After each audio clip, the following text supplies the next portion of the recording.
So if you're not sure what an unpopular opinion is, pretty much the definition is just an unpopular opinion. So I'll go through one. For example, Giants will come 5th. Obviously, that's not going to happen. Most likely, that's not going to happen because it's an unpopular opinion.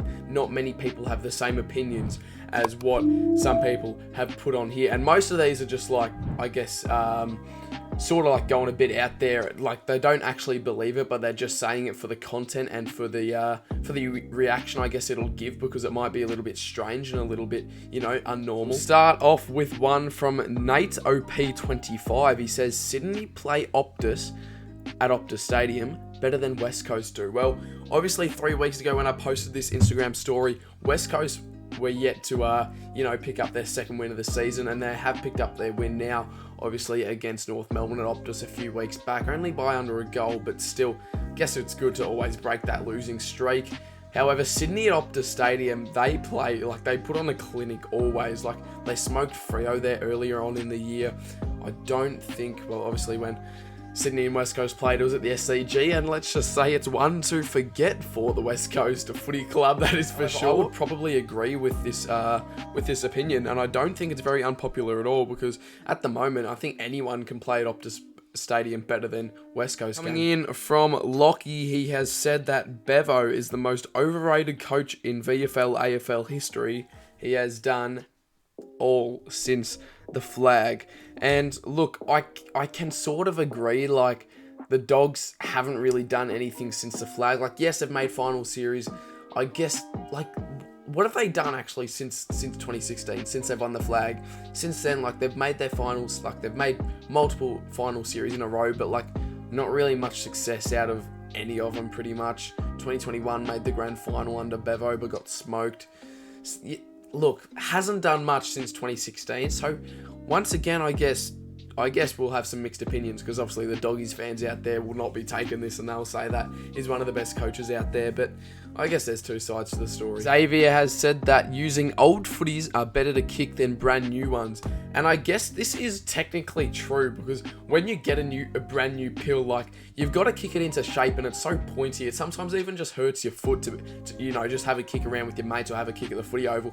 And when you're kicking, like, with a ball that is that is a little bit older, should I say, and a little bit kicked in, like, the shape's there, it's perfect. Like, this footy behind me here, like, that is brand spanking new, and you can see how pointy the edges are. That would hurt your feet to bloody kick. So using a old footy, I would definitely much prefer as well, because it's kicked in, it's caved in, but you don't want it too old and too caved in. You sort of want it, maybe 1 year old. That would be like ideal. Pluto says Sammy Gebbett will get drafted. Well, I think this is a very, very unpopular opinion, that is for sure. And if anyone has a different opinion, then let me know in the comments below, because I have never heard anyone say that Sammy GFC will be drafted to the AFL. Alex Icono29 says Dusty only plays when Richmond wins.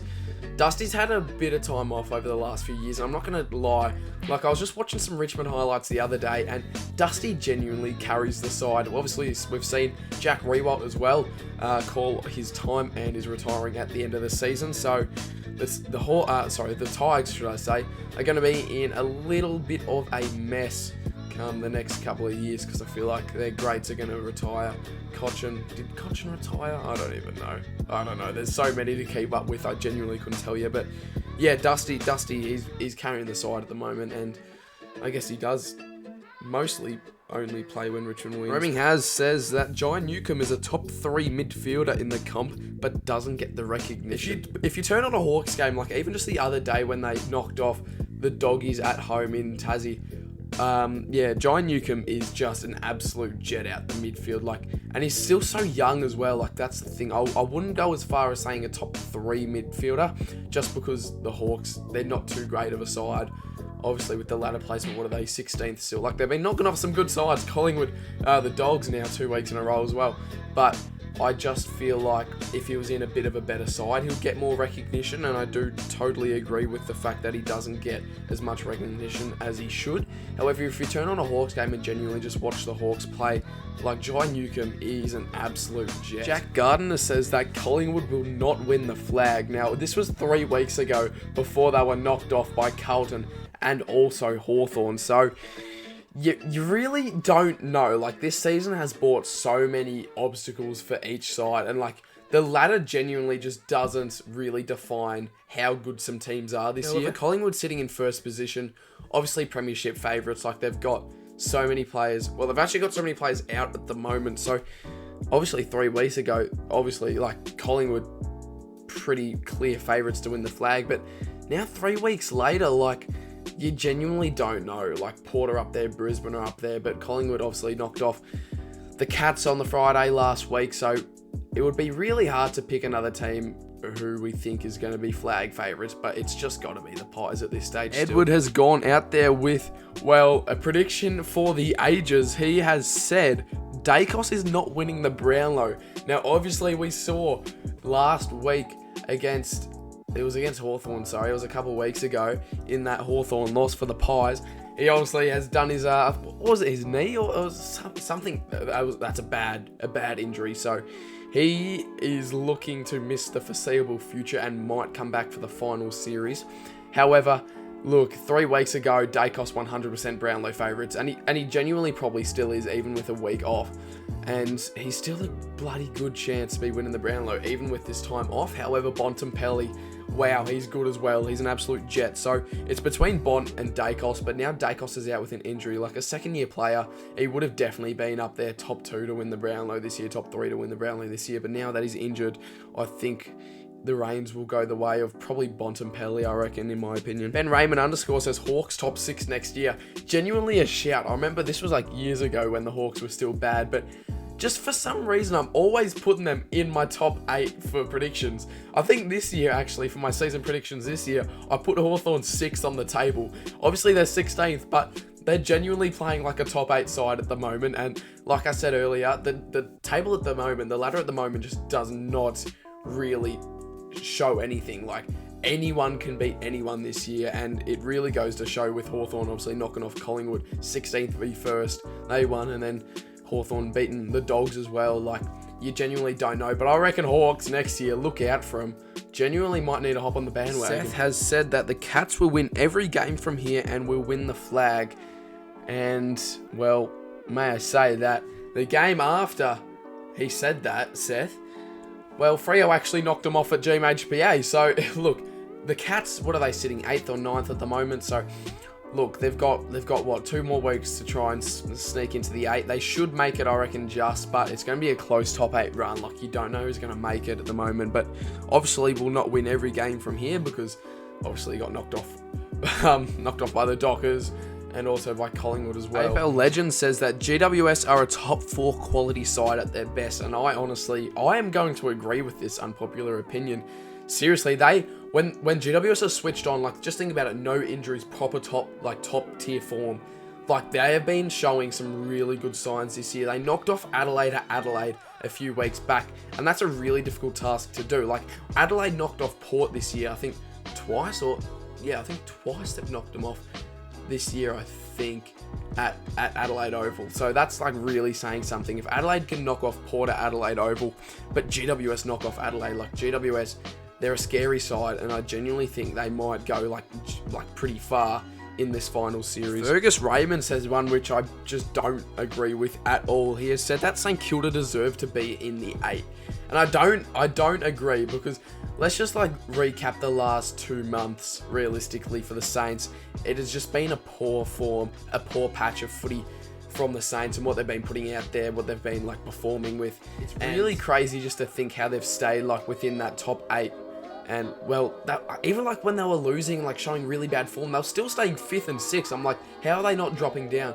They were playing like they're a 13th, 14th position side, and they're sitting 5th on the table.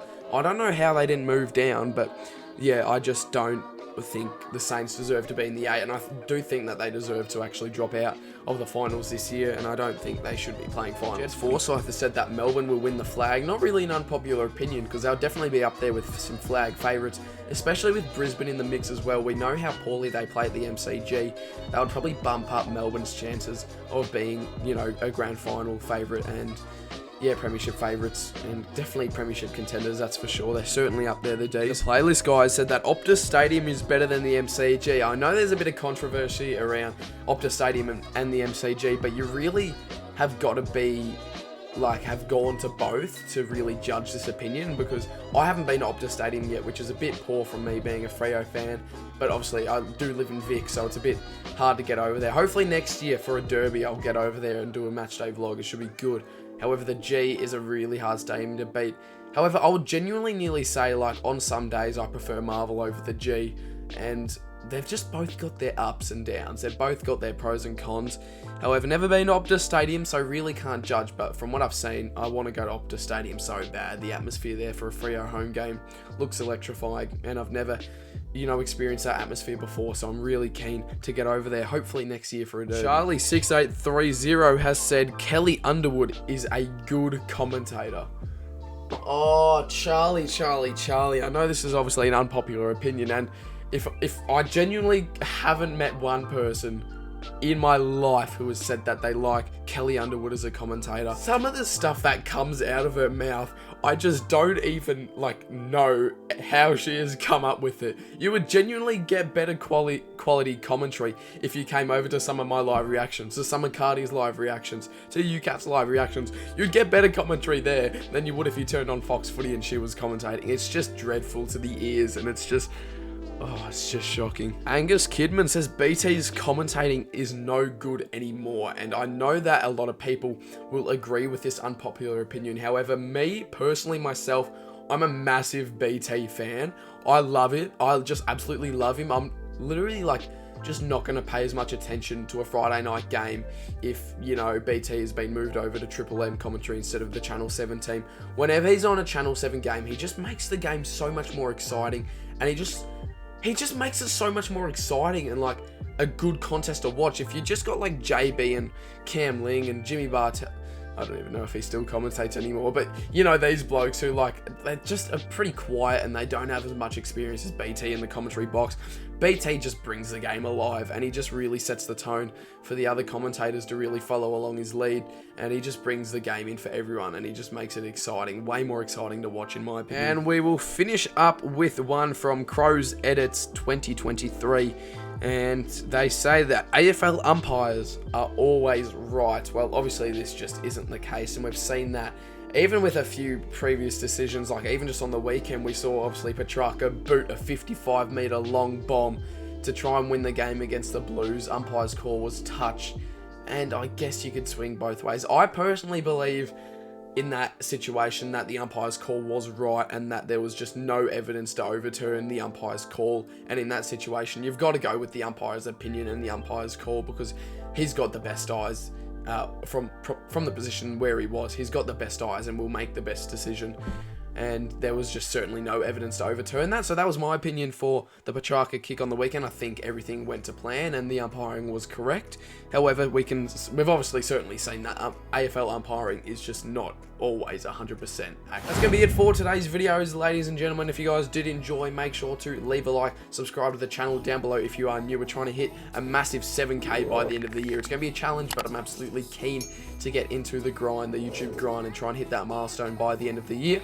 Also, comment below what you think of the new setup. Obviously, we've got some cubes behind me with footy setup, Freo sign, Freo Guernsey, Freo scarf, little plant up there as well, just to, bring the greenery into the setup. So let me know what you think of the new setup down below, and I will see you all in my next piece of content. Cheers for watching.